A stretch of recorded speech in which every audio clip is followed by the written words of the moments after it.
Hi everyone. ఈరోజు న్యూస్లో ఒక ఆర్టికల్ వచ్చింది. నియోజకవర్గాల పునర్విభజన దక్షిణాదిపై దాడి అని సీఎం రేవంత్ రెడ్డి కీలక వ్యాఖ్యలు చేశాడు. అసలు నియోజకవర్గాల పునర్విభజన అంటే ఏమిటి? What is delimitation? డీలిమిటేషన్ అంటే జనాభా ప్రకారం నియోజకవర్గాలను బౌండరీస్ని డిసైడ్ చేయడమే. ఆర్టికల్ 82 ప్రకారం నియోజకవర్గాలను ప్రతి నేషనల్ సెన్సస్ తర్వాత డీలిమిటేషన్ ప్రక్రియ జరగాలి. కానీ అప్పటి ప్రధానమంత్రి ఇందిరాగాంధీ గారు 1976లో 42వ రాజ్యాంగ సవరణ ద్వారా డీలిమిటేషన్ ప్రక్రియను 20 సంవత్సరాల వరకు పొడిగించారు. ఆ తర్వాత వచ్చిన ప్రధానమంత్రి అటల్ బిహారీ వాజ్పేయి గారు 2001లో 84th రాజ్యాంగ సవరణ ద్వారా డీలిమిటేషన్ ప్రక్రియను మరో 20 సంవత్సరాలు అంటే 2026 వరకు పొడిగించారు. అయితే 2026లో డీలిమిటేషన్ ప్రక్రియ జరగాల్సి ఉండగా south Indian states leaders fair delimitation అనే ఆల్ పార్టీ మీటింగ్ను ఏర్పాటు చేసుకుని ఈ విధంగా మాట్లాడుతున్నారు.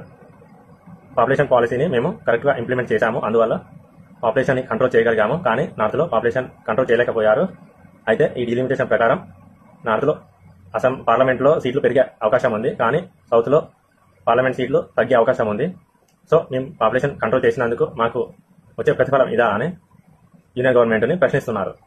సో దేశ మనుగడలో కానీ దేశ భవిష్యత్తులో కానీ సౌత్ ఇండియా వాయిస్ వినపడాలంటే ఈ యొక్క డీలిమిటేషన్ ప్రక్రియ ఫెయిర్గా జరగాలని కోరుకుందాం.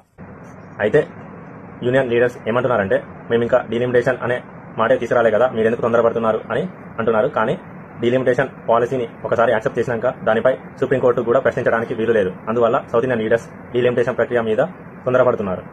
సో ఏ ఒక్క రాష్ట్రానికి కూడా అన్యాయం జరగకుండా డీలిమిటేషన్ గా జరుగుతుందని ఆశిస్తున్నాం.